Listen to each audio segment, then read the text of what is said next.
It's March 16th, 2022. I'm watching CBS, See the BS this morning. And on it, it's celebrating Women's History Month. Now, in what I bring to my own filter that I watch this with is that humanity and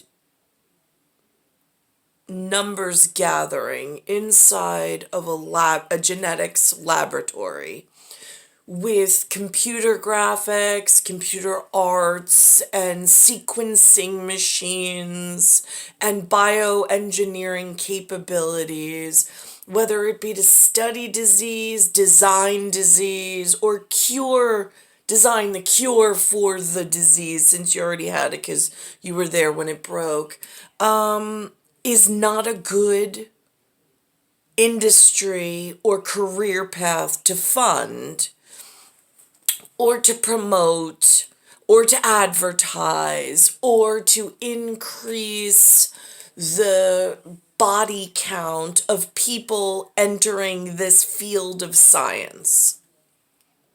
I'm adamantly against allowing large laboratories for genetic sequencing purposes to open up, for sure. That's what I'm against. So when I see things like Belinda Gates, who has billions of dollars from selling radiological equipment being computers that could be turned into individualized weapons of mass destruction, and then the money she made off of those sales going to fund women from Africa and from South America. They're spending the money to sponsor those kinds of women inside North America to learn how to genetically sequence and cure disease. Here's the thing. There has to be a break in the genetic sequence before you get a cure. So I'm not okay with this entire envelope of sealed documents and equipments and secrets being enhanced by anyone, let alone funding other nations' bodies to come into a North American laboratory or laboratories. I don't want laboratories set up anywhere, but they're funding colleges and universities and sequencing. How did this happen? How, over the last few decades, was this allowed in privately funded whatever? All of these things to open up and cause a massive chasm in personal health. Here's what it looks like. It's absolutely foul and disgusting.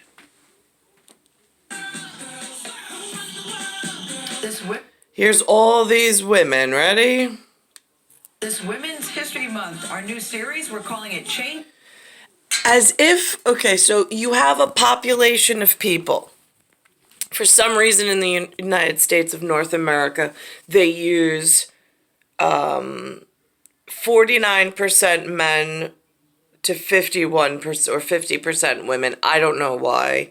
Because it's not like 50-50. But if it was 50-50, it's just, if the 50% of the men already knew there were problems in this possibility and they were trying to contain it so it didn't ship all over the world and this idea did not catch on like fire or wildflower, then why the hell would you open this conversation now into women and double your expectancy of trouble and inability to to actually conquer the main problem? Just curious. Why would you open it up to women? And then if in same thought pattern and logic system, If you already had a problem inside one racial category, why would you open that conversation to multiple ethnics? It just doesn't make logical sense. But this is what they've done through universities, colleges, and this private, like, Ivy League and the computer generation and this disgusting new arrangement humanity has with itself. And I really don't see anybody shutting it down. In fact, I see them opening up exponential problems and making it worse. I don't see containment being practiced. I see large enhancements and adding more problems into the already dangerous conversation. Changing the game is profiling extraordinary women. It's even more disgusting, changing the game. And here's our host of the crazy show. Women making an impact now and on future generations, as Beyonce says. Who runs the world? I sure hope there is no future generation. If this is now what North America is investing in, I swear to God, I hope there's no future generation. Because the world is already off rails. It's already off kilter. It's already on a dangerous death track. And it just keeps expanding with smiles and waves, sunshine and rainbows. All the wrong things. The world. And for some reason, it seems to refuse to change its mind, which is even more frightening at behavioral science and human engineering in their scripts. Girl. This morning, we're going to introduce you to one of the pioneers behind the Moderna COVID vaccine. Her name is Dr. Kizzmekia Corbett. She's taken on vaccine hesitancy, and she spent her career fighting for equality in healthcare.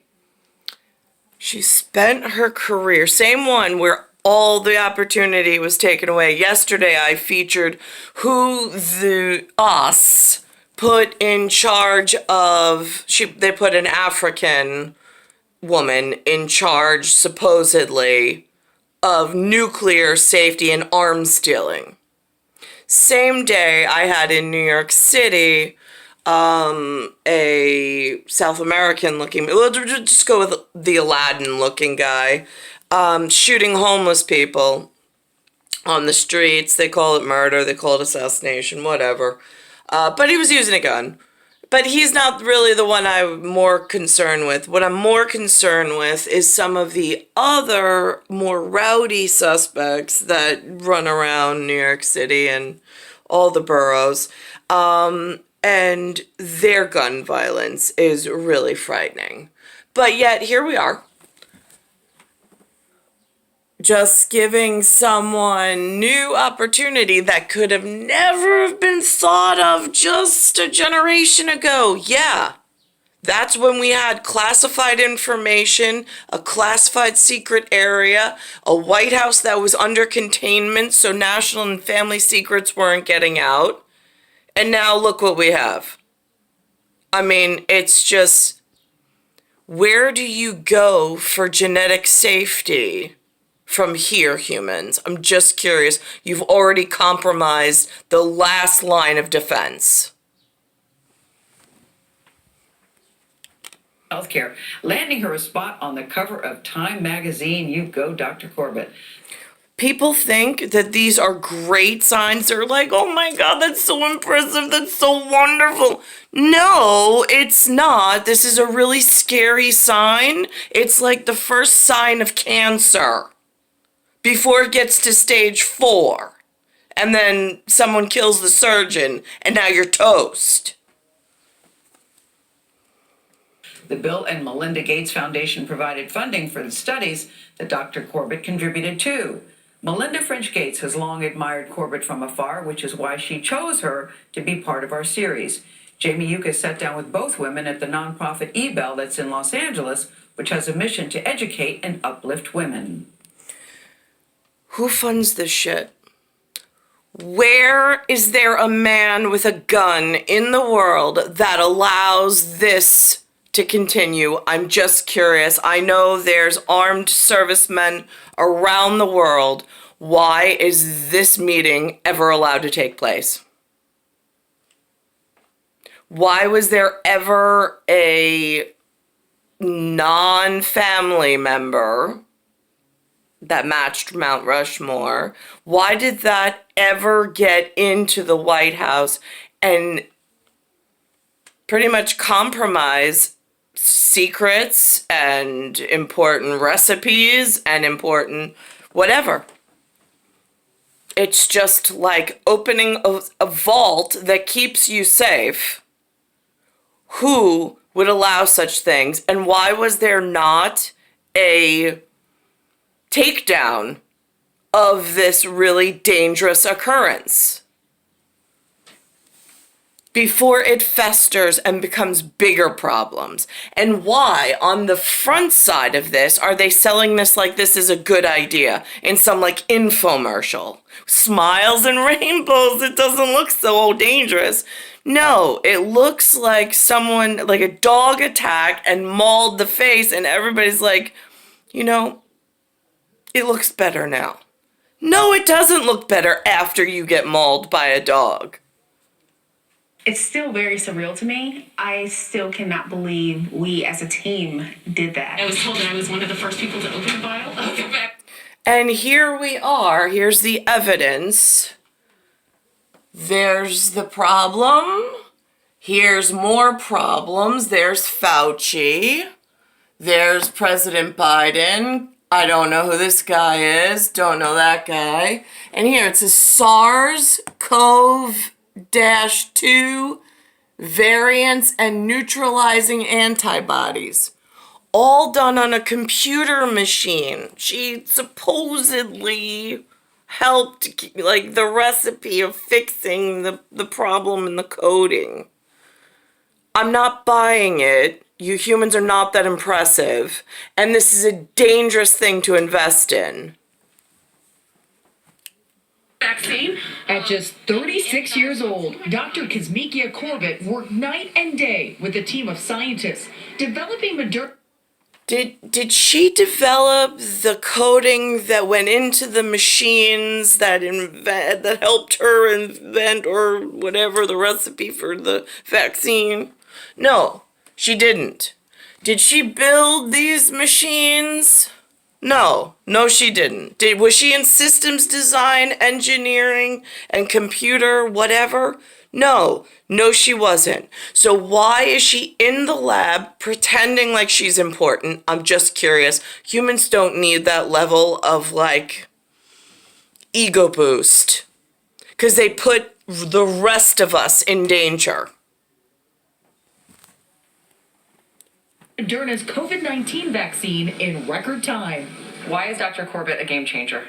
Oh my gosh, she's an absolute game changer because when she was at the National Institutes of Health, she really laid down the backbone for the COVID-19 vaccine. Oh my gosh, they're in the National Institute of Health. They've broken into genetic safety. And people are actually smiling and they're excited, they're clapping, and they're promoting this. Why are these people left alive? Where is the military?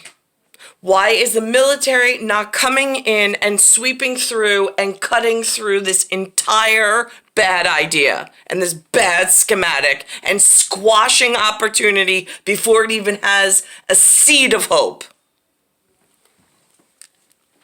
Being honored by people like you and having people say that out loud is certainly so surreal. What's also surreal? So I'm living in a time, God help me and my kids, of where like every dumbass on the planet needs a trophy. It's not like there's one champion. It's like they all need a trophy.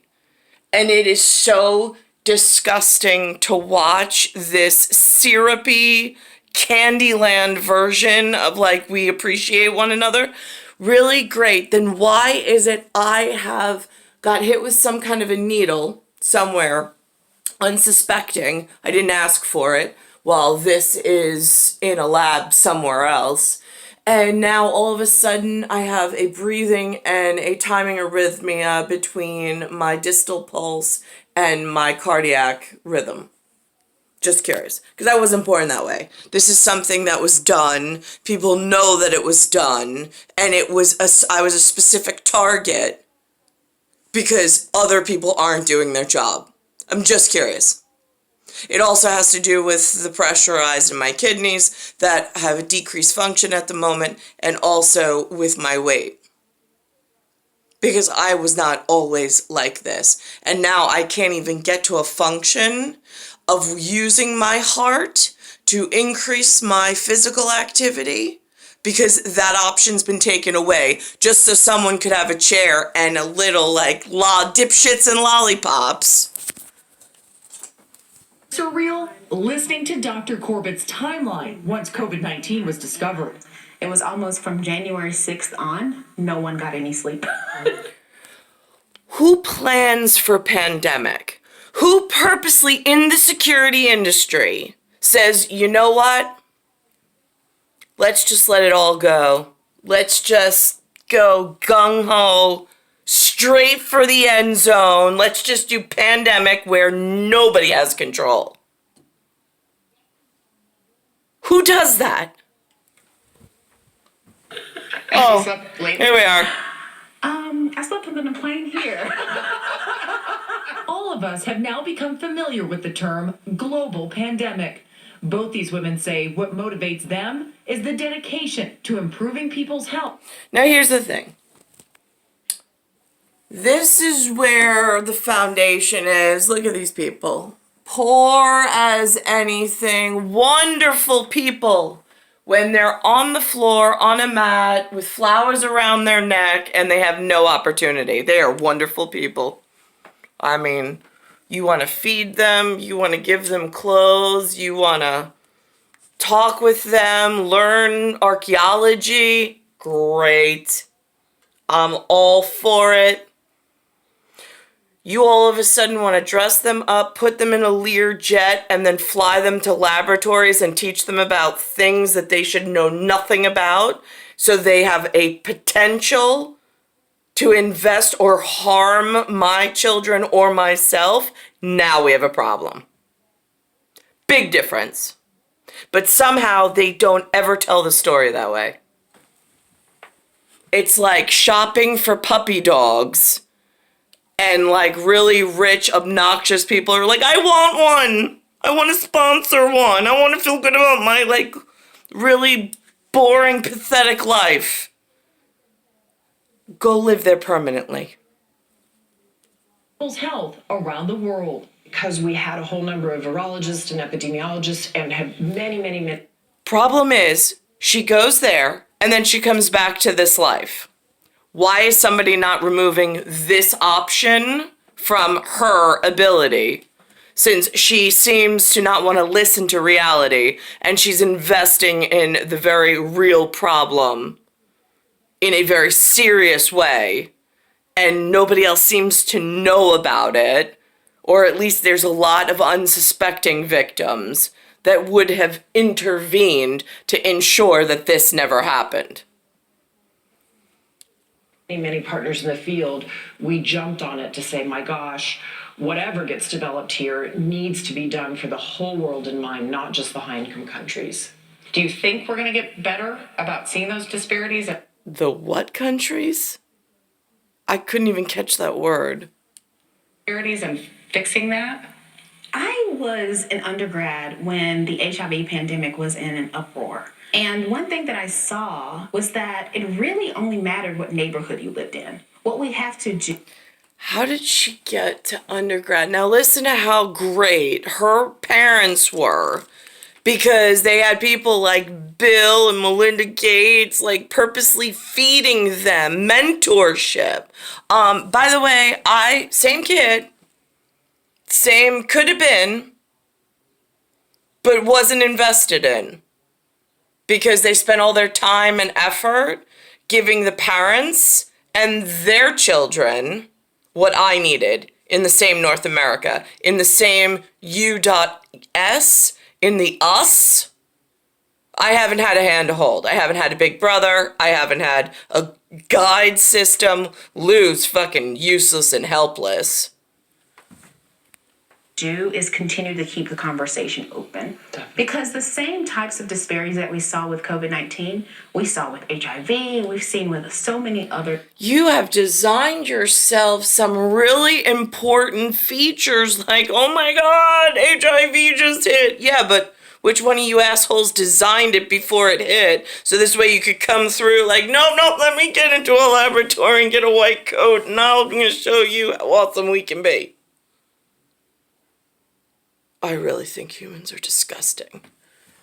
Their diseases. Working toward equal distribution of the vaccine was just the beginning. I hope you guys are rested and peaceful and healthy and vaccinated. Corbett has spent the last Because she makes money and doesn't ever have to go sit on the floor and deal with real people elsewhere. Because someone invested in her and it's really gross. last 2 years encouraging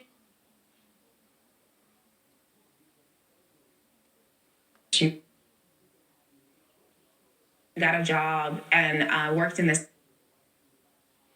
Now here's her. I asked Dad. In fact, I didn't even know to ask Dad. But Dad didn't know to give me instructions as to what I should be doing. It was like there was no communication between me and Lynn and Lou. So eventually I got a job at Genevieve's, but this is what her dad says. Make sure it has some kind of career path in it. Oh, that little bit of information really helpful. And I wanted a new pair of shoes that my parents were like, no, you're not getting those. And if you want to have a job, then it must have an educational slant. And so I went and I got a job and worked in this laboratory at the University of North Carolina. And These opportunities, not even available. There was no mentors that could even suggest it. Lou and Lynn were completely useless and incapable. just fell in love. And did your parents affirm to you that you could be anything you wanted to be? All the time. My dad used to say, oh, I don't care what you are, just be the best at it. I had that exact same message from both my parents. You can be anything you want to be. You should go, definitely you're going to be college going, and we will take on the debt. I remember talking to my dad. Wow, that's a really sweet story. Doesn't change the fact that everything you've done thereafter has been in the most dangerous direction for the country and for the people. To my dad, and he said, just. I don't even care what her dad says. It's star 1978, star 8378, Nicole, Cattaruzza. It's Earth, Solar System, Milky Way, Universe, Galaxy is broken. It's Bayside Station, Bayside, New York, 11361. And it's March 16th, 2022. And this was on CBS this morning.